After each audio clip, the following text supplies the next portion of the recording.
파이코인을 바라보는 시선은 대부분 현재 가격이라는 하나의 지표에 과도하게 집중되어 있다. 숫자는 직관적이기 때문에 판단하기 쉽지만 동시에 가장 많은 오해를 낳는 기준이기도 하다. 인프라를 만드는 프로젝트에서 가격은 시작점이 아니라 마지막에 형성되는 결과다. 아직 사람들이 일상에서 사용하지 않는 상태에서 가격이 낮다고 해서 그 구조 자체를 실패로 규정하는 것은 공항이 완공되기 전에 항공 수요를 논하는 것과 다르지 않다. 파이를 이해하려면 얼마인가가 아니라 어디로 가고 있는가를 먼저 봐야 한다. 파이 네트워크가 가진 가장 큰 차별점은 기술적 화려함이나 마케팅이 아니라 이미 형성된 참여자 집단이다. 수천만 명의 사용자가 하나의 네트워크 안에 존재한다는 사실은 단순한 숫자가 아니다. 이들은 단기간에 가격 변동을 노리고 유입된 집단이 아니라 오랜 시간 참여하며 축적된 경험과 기대를 가진 사용자들이다.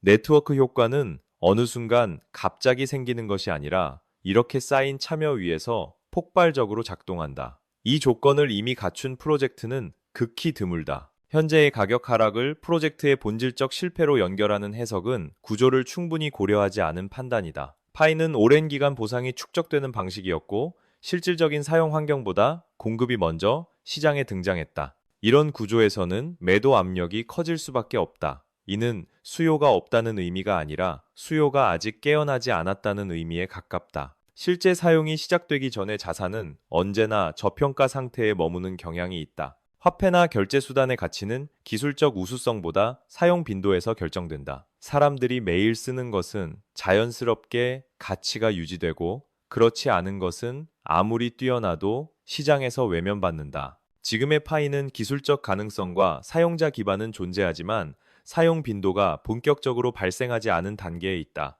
그렇기 때문에 현재의 가격은 미래의 역할을 반영하지 못하고 있으며 이 괴리가 논쟁을 키우고 있다. 파이 네트워크가 주목받는 이유는 단순히 하나의 코인을 발행했기 때문이 아니다. 파이는 결제, 비즈니스 운영, 온라인 환경과 연결될 수 있는 구조를 염두에 두고 설계되어 있다. 이는 코인을 단순한 교환 수단이 아니라 경제 활동의 일부로 만들기 위한 접근이다. 결제만 존재하는 시스템은 오래가지 못하지만 운영과 관리까지 연결되는 구조는 생태계를 만든다.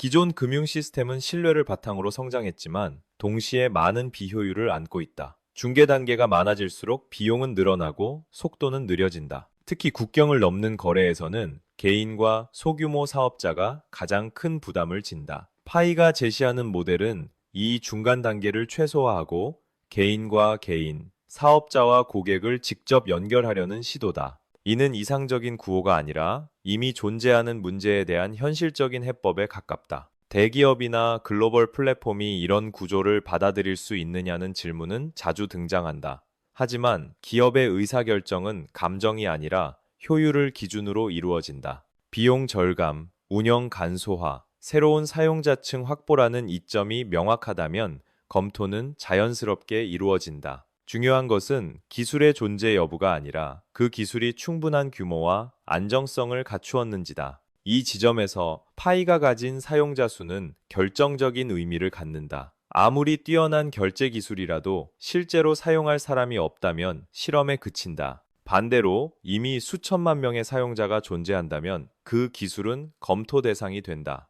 파이는 바로 이 경계선에 서 있다. 아직 완성 단계는 아니지만 무시할 수 없는 규모에 도달한 상태다. 결제 수단이 일상에 스며들기 위해서는 사용성이 무엇보다 중요하다. 숫자가 복잡하거나 단위가 직관적이지 않으면 사람들은 쉽게 피로를 느낀다. 따라서 일정 수준 이상의 가치 형성은 투기적 기대라기보다 구조적 필요에 가깝다. 실물 경제와 연결되는 순간 가격은 단순한 시장 심리가 아니라 사용 편의성과 효율을 반영하게 된다. 역사를 돌아보면 새로운 인프라는 항상 비슷한 과정을 거쳤다.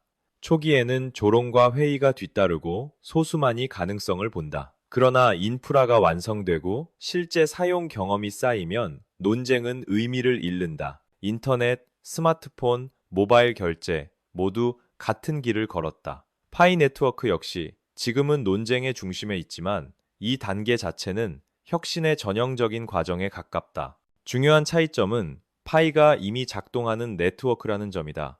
단순한 백서나 아이디어에 머물러 있지 않다. 사용자는 실제로 지갑을 만들고 전송을 경험하고 네트워크 안에서 행동하고 있다. 이는 성공 여부와 관계없이 프로젝트가 이미 상당한 단계에 도달했음을 의미한다. 물론 이 모든 요소가 반드시 성공으로 이어진다고 단정할 수는 없다. 모든 인프라가 살아남는 것은 아니기 때문이다. 그러나 실패의 기준은 단기 가격이 아니라 지속성과 방향성이다. 파이는 빠른 주목을 받는 대신 느린 구축을 선택했다. 이는 단기적으로는 답답해 보일 수 있지만 장기적으로는 더 큰 구조를 가능하게 한다. 지금 이 시점에서 필요한 태도는 맹목적인 낙관도 극단적인 비관도 아니다. 구조를 이해하고 속도를 인정하며 장기적인 변화를 바라보는 시각이다. 인프라는 시간이 쌓일수록 힘을 가지며 완성되었을 때는 이미 생활의 일부가 된다. 파이 네트워크는 아직 결론이 난 이야기가 아니다. 하나의 진행 중인 구축 과정이며 실험이자 도전이다. 이 구조가 얼마나 많은 사람들의 실제 필요와 맞닿게 될지는 앞으로의 채택 과정에 달려 있다. 다만 분명한 것은 지금의 낮은 평가와 치열한 논쟁은 끝이 아니라 시작 단계의 전형적인 모습이라는 점이다.